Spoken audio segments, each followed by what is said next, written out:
Bom dia. Hoje a gente vai conversar com uma colega e matar saudade também, a Juliana, médica psiquiatra. A gente trabalhou junto em 2010, já vai fazer 13 anos, e aí a gente já tá falando da nossa idade um pouco, né, Ju?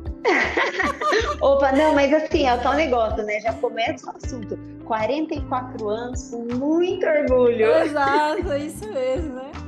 Quase 20 de medicina. É isso aí. E aprendendo sempre mais, né, Juliana? Sim, E cada vez aumentando a experiência e mudando um pouco, né, do que a gente acreditava. Então, eu queria exato, conversar que um pouquinho bom. com você, né? Conta um pouquinho para as pessoas quem você é, o que você faz, por favor, Ju. Joia. Muito feliz de rever a Laura aqui, depois de a gente ter feito o nosso trabalho juntas com autismo, lá no Instituto de Psiquiatria do Hospital das Clínicas da USP, que foi uma experiência também incrível. Hoje a nossa vida é tão diferente, mas acho que a bagagem que a gente aprendeu lá foi tão rica que vira e mexe eu lembro do que a gente estudava lá e aplico no meu dia a dia, aplico com os pacientes, com as pessoas, né? Então, eu sou Juliana Gomes Pereira, sou médica psiquiatra da infância e adolescência, mas também atendo adultos.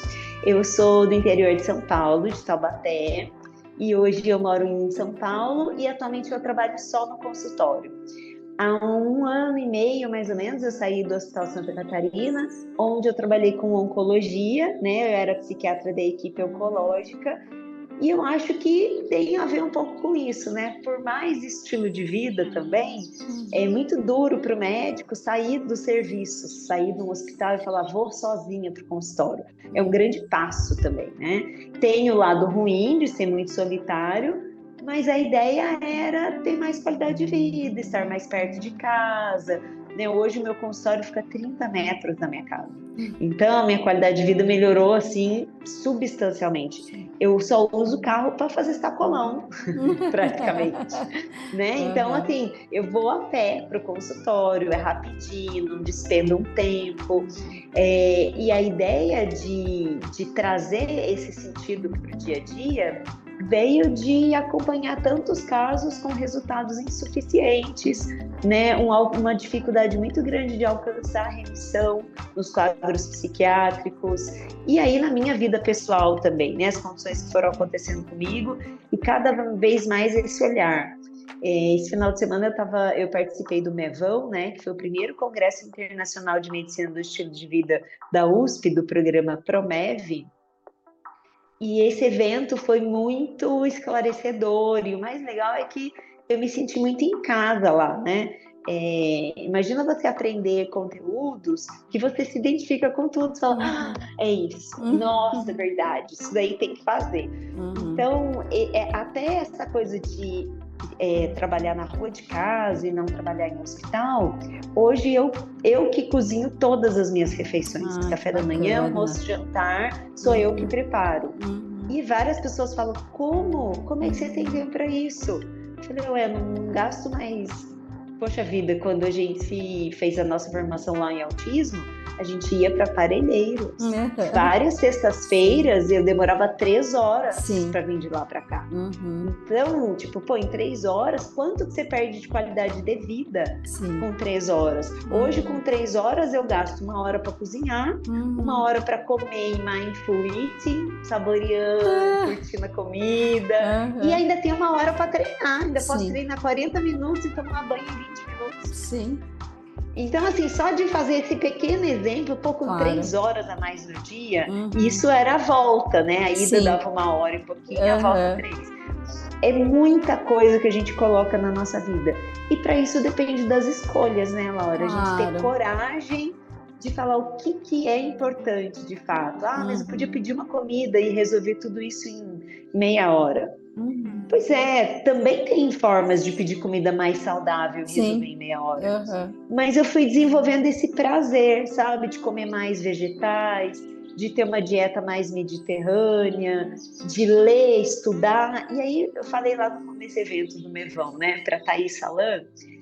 Não sei se você conhece ela, ela é psiquiatra infantil também, ela é de Taubaté. Sim. E É. ela é uma pessoa que, tipo, a gente passou a adolescência fazendo ginástica juntas. Ai, que E agora a gente legal. Se tá encontrou nesse outro aí, espaço. né? E a Thaís, ela é maratonista. Uhum. E a Thaís tem uma experiência interessante. Sabe com quem que ela fez fellow, Laura? Com a Françoise Dolto, de autismo na Que França. legal, olha. É uma experiência super incrível. Uhum. E aí eu falei para a Thaís, né? Ela foi professora do workshop de atividade física. Falei, Thaís, como o nosso trabalho é terapêutico, né? A Uhum. gente vive tão bem prescrevendo tudo isso. E assim, o movimento médico dos atletas, que eu sou Uhum. como Body, é um movimento que surgiu na pandemia, né? Ele surgiu um pouquinho antes da pandemia, eu que conheci durante a pandemia, no comecinho. E é um grupo de médicos que não se conformava de haverem tantos médicos sedentários. Sim. Aí, em 2010, eles publicaram um estudo Uhum. onde a porcentagem de médicos sedentários no Brasil é de 70%. Caramba.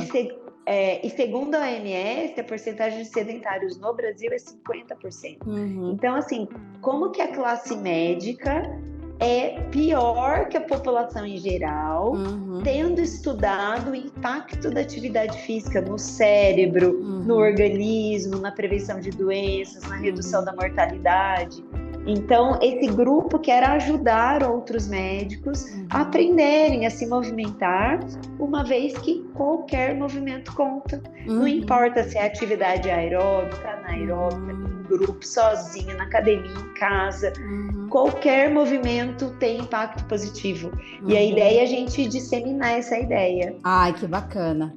Muito legal, né? Sim. E conta um pouco, Ju, dessa experiência como atleta, como que ela impactou, né, na qualidade de vida sua, né? Porque a gente fala e prega bastante isso, mas raras pessoas fazem, né? E quanto melhorou na tua saúde a atividade física? Olha, Laura, na minha vida, assim, ainda brinco, a gente teve uma aula com um professor americano lá no MEV, e agora estou aqui pensando no nome dele, né? Michael Allison. E aí ele trouxe muito isso, né? O quanto depende do nosso comportamento como médico, o nosso exemplo faz muita diferença. Não dá para acontecer aquela cena que a gente via quando a gente estava na faculdade, do cardiologista pregando todo o estilo de vida e ter uma ação de Marlboro, de cigarro no jaleco, na camisa. Então, e ter uma circunferência abdominal enorme. Daí você fala, naqueles memes, será que eu vou fazer o que esse cara tá falando, né? Então, assim, eu sempre gostei de esporte, né? O esporte veio na minha família como assim, era muito natural, né? A vida toda eu fiz atividade física, eu nunca tive uma fase da vida sedentária. O meu pai jogou bola com o Pelé, no Santos em 72. Então, tinha essa coisa da família. Eu acho que por isso que a família também tem um fator muito preponderante se os filhos vão praticar atividade física ou não. Então, eu sempre fiz.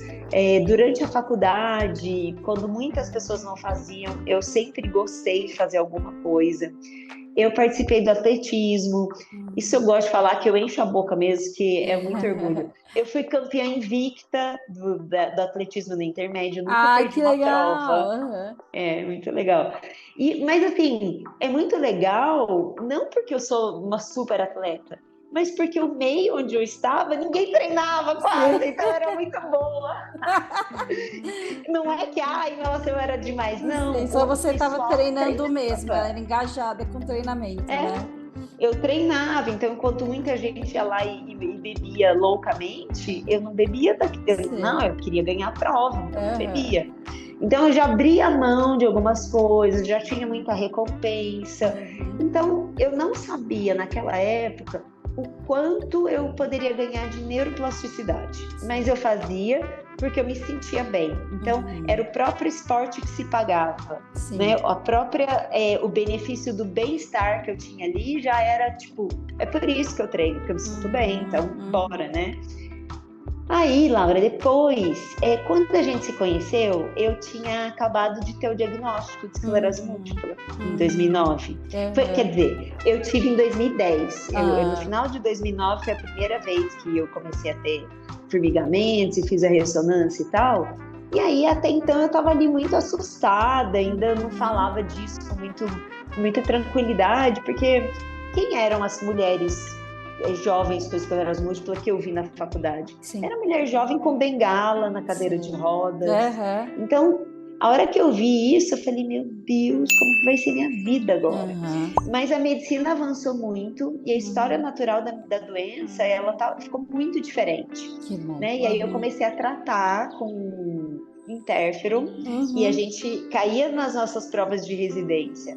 Qual é o medicamento que mais causa depressão? Interferon. Nossa Senhora, tô muito comprometida, né?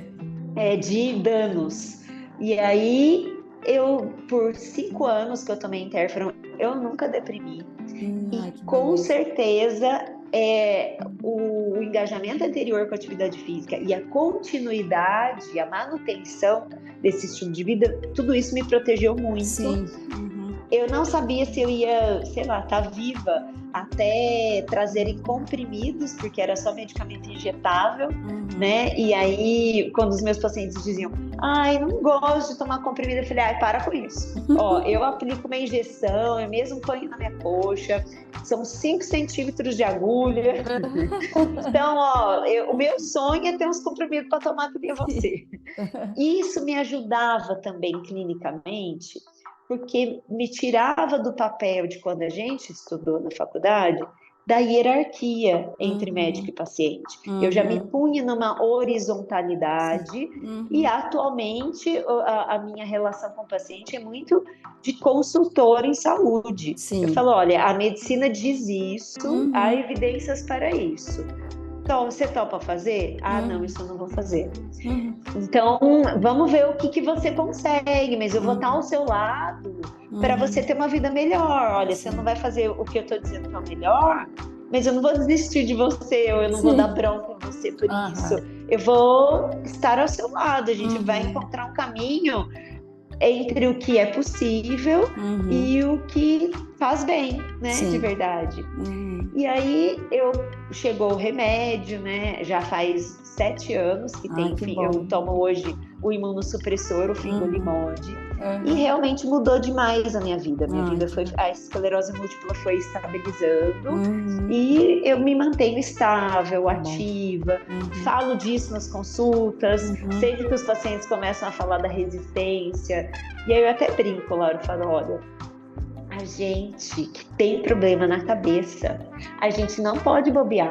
A gente tem que dar o sangue, se cuidar, fazer um a mais, porque os remédios sozinhos não dão conta. Nem para neurologia, tampouco para psiquiatria. Exato. E aí eu conto do meu exemplo, olha, eu vivi essa situação, eu podia ter sequelas, eu podia ter uma condição de vida super pior. A maioria dos meus amigos médicos se surpreendem quando eu falo que eu tenho esclerose múltipla. E agora, Laura, eu ainda tenho mais uma complicação de saúde. Poxa.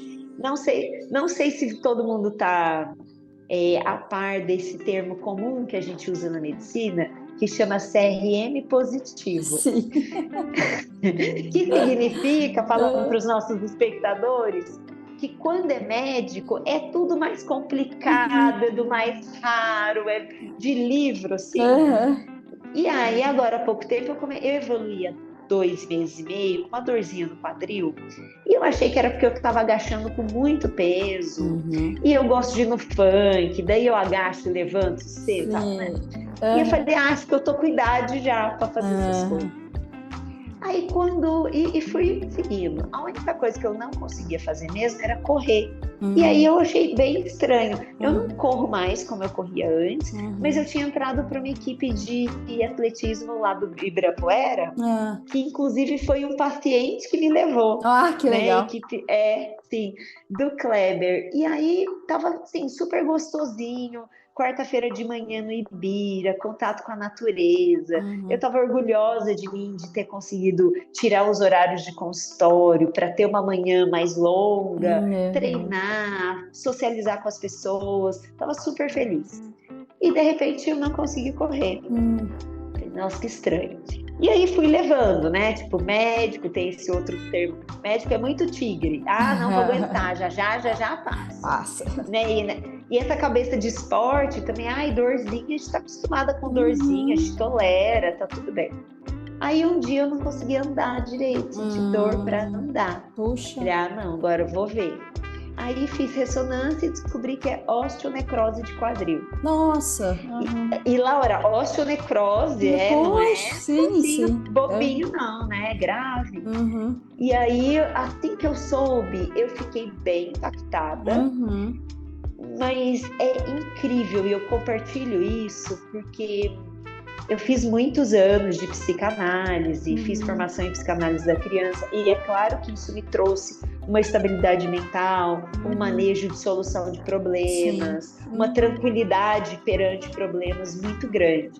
Mas o impacto maior que eu sinto é de ter começado a meditar em 2019. Ai, que bacana.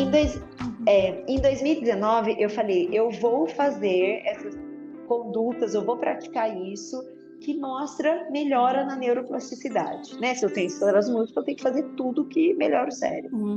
Aí eu comecei a fazer yoga 3 vezes por semana e meditação todos os dias, 10 minutinhos por dia, com o aplicativo Headspace. E aí, quando eu tive essa notícia da osteonecrose, Laura, é incrível como que a meditação, essa prática, modula o nosso cérebro de um jeito que, como eu treino todo dia observar os meus pensamentos e reagir menos a eles, eu li, falei, grave. Mas o que eu posso fazer? A única coisa que eu posso fazer é tomar providências. Eu vou fazer o que tem que ser feito. Ai, que ruim, não vou correr mais por enquanto. Não vou. Mas a vida exige da gente adaptação, flexibilidade. Modulação, né? A gente tem que modulação. O tempo todinho, Laura. Eu falo, gente, quanto mais tempo você demorar para entender que é assim a roda da vida, mais você vai sofrer. Claro. Né? Então comecei a procurar todos, e incrível também, porque a espiritualidade eu acho que ajuda demais a gente não desabar, né? Então eu tenho muita fé e por mais que tenha acontecido isso, em nenhum momento eu fiquei fazendo o que muitas pessoas que eu conheço fazem, que é ficar revoltada, que são fases normais, lógico, né? Perante o sofrimento, não fiquei revoltada com Deus, com a vida. Na verdade, eu quase dei risada. Eu falei assim, gente, imagina eu na fila da encarnação lá no céu, falando, quero esclerose múltipla, deixa eu pegar isso daí pra eu aprender mais, pra eu me desenvolver. Daí eu vou ficar muito bem. Pode mandar uma osteonecrose, daí eu acho que eu vou aprender mais ainda. Pra que tanta doença, gente? Mas aí, e aí esse outro lado, assim, de observar, de não me revoltar, de pensar que tem jeito, de ter uma fé e uma esperança de que eu tenho certeza que tudo que acontece na nossa vida há um propósito, sabe? Não se eu aprendi tanto com a esclerose múltipla, se eu sou uma pessoa melhor, porque eu assumi cuidados para minha saúde por causa da esclerose múltipla, que talvez eu não tivesse tanto cuidado, porque eu tenho saúde, azar, vou dormir 4 horas e azar. Não, eu falo, meu Deus, eu preciso dormir. Juliana, vamos se aonde? Eu quero ir, mas putz, eu tenho que dormir. Eu não posso não dormir. Vários dias eu não posso. Tipo, eu não posso não almoçar. Eu não posso comer no mínimo 5 vegetais por dia. Porque eu tenho uma doença grave, uma doença degenerativa. Ou eu assumo uma responsabilidade perante isso, ou minha vida vai ser um inferno, né? Eu vou sofrer. E aí, com a notícia da osteonecrose, eu fui atrás das soluções. E aí é incrível também, como as soluções se abrem, sabe? Tipo, aí passei no médico de Porto Alegre por telemedicina, e ele foi me dando os caminhos, e ele falou, vamos fazer primeiro câmara hiperbárica. Legal. E aí tem uma câmara hiperbárica a 6 minutos da minha casa, nossa, aqui na Pacaembu. Meu Deus. Sabe? Aí eu tinha o primeiro horário, eu faço a câmara e ainda posso voltar e trabalhar de manhã. Olha só. sabe? Uhum. Então, eu fico 1 hora e meia dentro da câmera, e aí tem gente que falou, nossa, mas é muito claustrofóbico. E não, Uhum. gente, mas eu sou treinada. Quem tem esclerose múltipla já fica 3 horas dentro da ressonância, Sim, que é 1 hora e meia com contraste, 1 hora e meia sem contraste. verdade. Então, Uhum. eu sou expert em ficar Sim, dentro e de ficar câmera em câmera, fechada. né? Uhum. E aí com a meditação e com o yoga, Laura, mudou tudo. Ah, que Que bom. tipo, a sensação que eu tenho é que eu consigo fazer as coisas, né? Eu não me sinto impedida. E eu Uhum. falo, gente, dentro da câmara, se tem um lugar onde eu já estive que tem mais oxigênio, é lá dentro. Pois é. Nenhum outro lugar tem mais Uhum. oxigênio do que dentro. Uhum. Então, assim, esse jeito de pensar, Laura, Exato. esse outro viés, esse Uhum. outro foco de saúde, de vida, de tranquilidade, o yoga e a meditação me trouxeram de um jeito que é difícil eu ficar nervosa, sabe? É claro Sei, que eu fico, eu tenho claro. os chilique aqui em casa, dou uns gritos e tal, Uhum. mas eu enxergo isso como normalidade, Claro, né? claro. Uhum. Que E, é e acho assim, que né? inclusive era sobre isso, né? Que você tinha vontade de conversar, né, com as pessoas Sim, aqui, que é, poxa, a importância daí do yoga, da meditação para a ansiedade. exatamente. Porque se hoje a gente vive em São Paulo uma epidemia de ansiedade, a gente tem que criar ferramentas, estratégias para lidar com isso, porque a ansiedade ela é muito contagiosa. Uhum. Então, se eu estou um pouquinho aflita, converso com uma amiga que está pior, acabou, né? Fico totalmente contagiada da Sim. ansiedade dela. Uhum. E hoje a gente cria maneiras de se acalmar. Lá no Congresso, o Hermano Tavares apresentou um trabalho Uhum. do quanto a felicidade mais a tristeza também se espalham. Uhum. Então, se você tem um pouquinho de depressão e vive no meio onde uma galera é deprimida, Uhum. a chance de você ficar melhor é muito pequena. Você Sim. vai Uhum. ficar mais contagiado do humor ruim.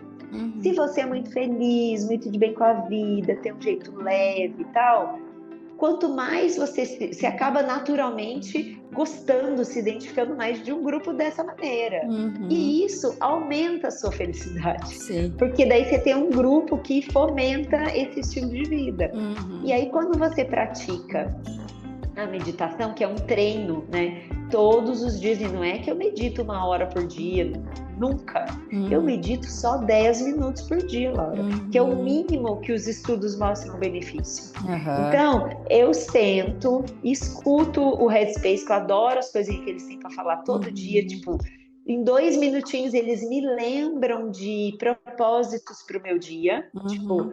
isso é legal, isso é importante de lembrar, que vira e mexe a gente se esquece. Aí eu faço a respiração ativa, faço os pranayamas que eu aprendi no yoga. Uhum. Isso melhora a capacidade cardiorrespiratória. Isso melhora a nossa capacidade de parar, porque a gente não tem comportamentos de parar no nosso Exato. dia. A Exato. gente faz, faz, faz.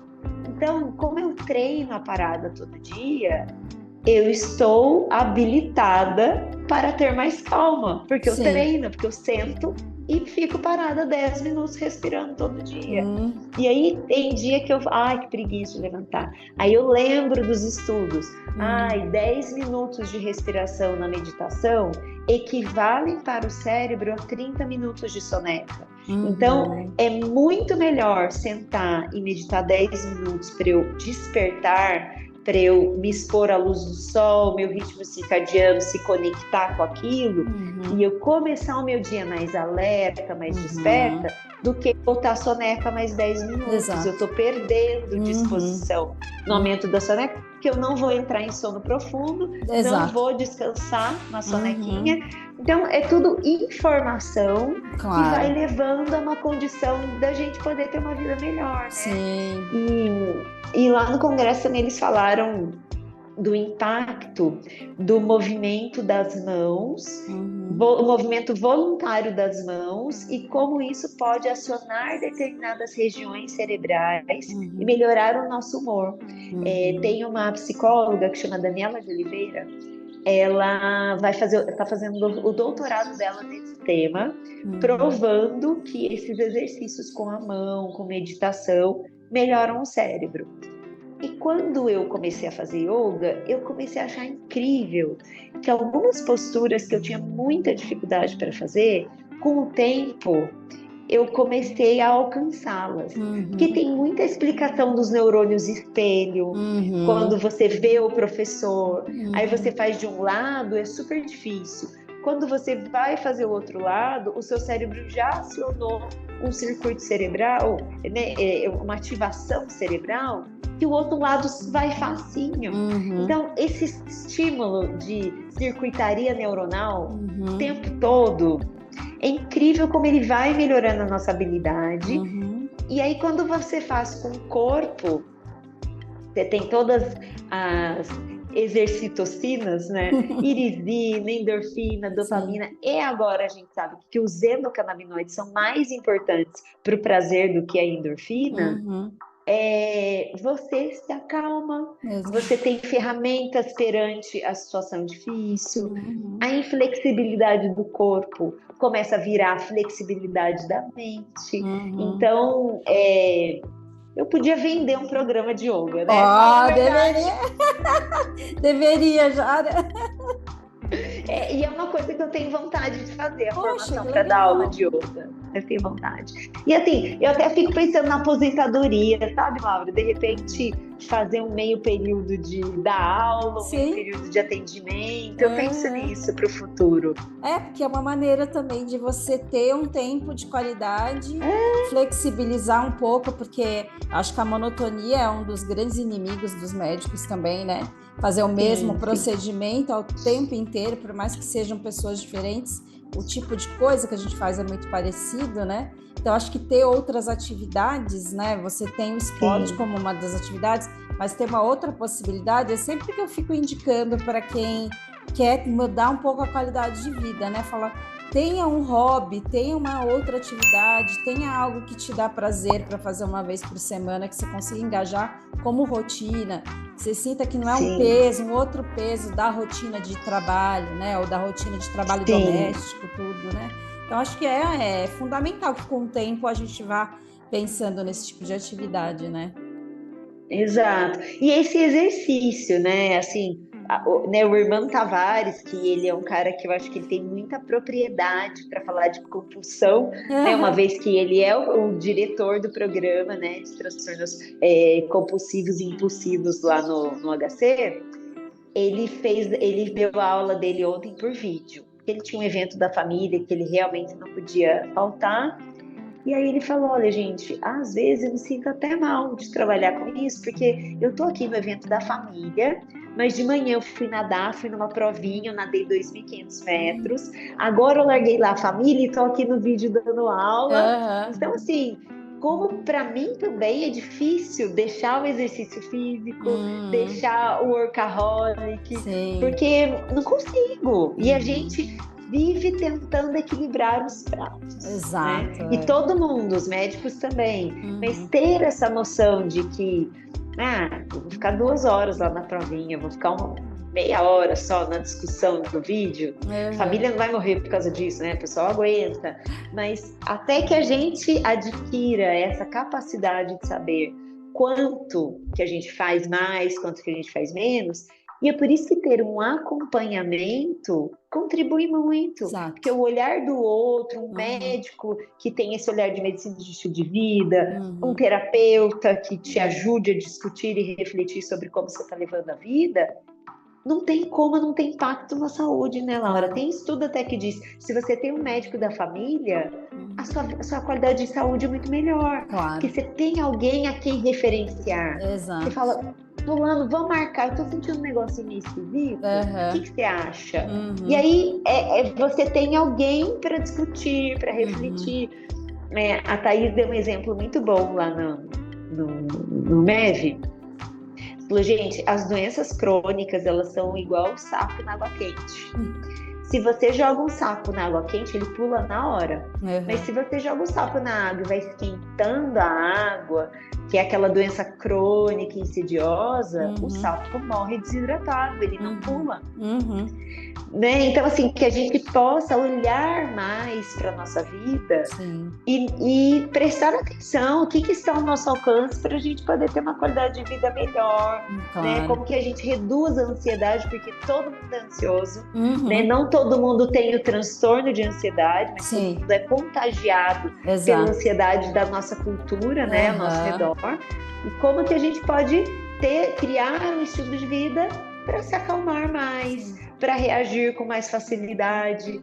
Então eu super recomendo meditação e yoga, porque na minha vida teve uma melhora absurda e eu comecei a fazer por causa dos resultados dos estudos. Olha só. Ju, muito obrigada por compartilhar seu conhecimento, dar um tempo para a gente aqui, né? Tirar esse tempo para a gente poder conversar mais com o público sobre o que é medicina de estilo de vida, né? E como ela pode impactar de uma maneira muito saudável, muito benéfica na saúde em geral, né? De tudo, de quem tem doença, de quem não tem, está querendo prevenir ter alguma doença. Exato.